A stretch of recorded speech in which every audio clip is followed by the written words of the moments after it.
वहीं बढ़ते हैं अगली खबर का। कांग्रेस के झटकों का सफर खत्म नहीं हो रहा है। एक के बाद एक लगातार झटके लग रहे हैं। इन झटकों में कांग्रेस को फिर अपने कई नेता खोने पड़े हैं। कांग्रेस से पूर्व विधायक हरिवल्लभ शुक्ला के साथ कई नेताओं ने बीजेपी का दामन थाम लिया है। इनके साथ ही दतिया जिले से करीब 100 कर्मच कार्यकर्ता बीजेपी में शामिल हो गए हैं। इन सभी को भोपाल स्थित बीजेपी प्रदेश कार्यालय में सीएम मोहन यादव ने भाजपा की सदस्यता दिलाई। इस दौरान कैबिनेट मंत्री नरोत्तम मिश्रा भी मौजूद रहे।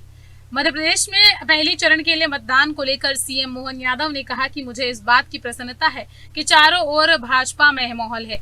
कांग्रेस हताश में लड़ाई लड़ रही है, वहीं आने वाले रिजल्ट चौंकाने वाले होंगे। नरोत्तम मिश्रा ने मीडिया से चर्चा करते हुए कहा कि कांग्रेस अब तक हेरिटेज इमारत की तरह हो गई है, जो कुछ जर्जर बूढ़े थके खंभों के सहारे टिकी है।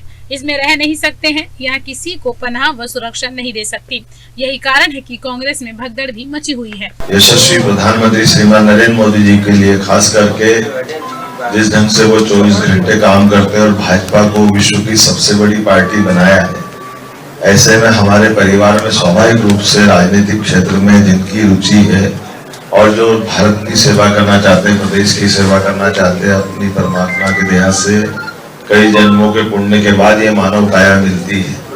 ऐसे में इस काया का सदुपयोग अपने स्वविवेक से हमारे लिए हेलो माइक भी गड़बड़ कर रहा है। परमात्मा की दया है, हम सबके लिए एक मौका है कि शताब्दी भारत की होगी और ऐसे अभियान में भारत के साथ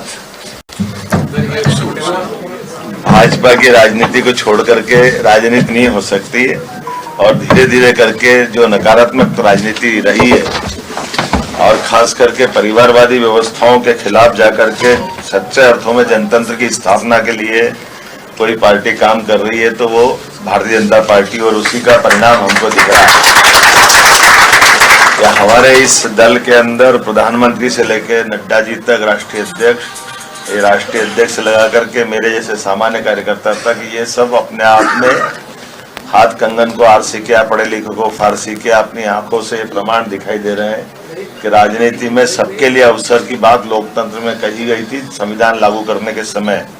लेकिन दुर्भाग्य के बात कहें कि संविधान की बातों के आधार पर लोग बात करने की कहते हैं कि हम संविधान बचाने की लड़ाई लड़ते हैं, लेकिन संविधान को एक तरफ रख के एक परिवार को लागू करने की जो उन्होंने पद्धति लगाई है, ये वास्तव में अगर मोदी जी और भाजपा नहीं हो तो आप कल्पना कर सकते हैं कि कौन से दौर में भारत पहुंच गया।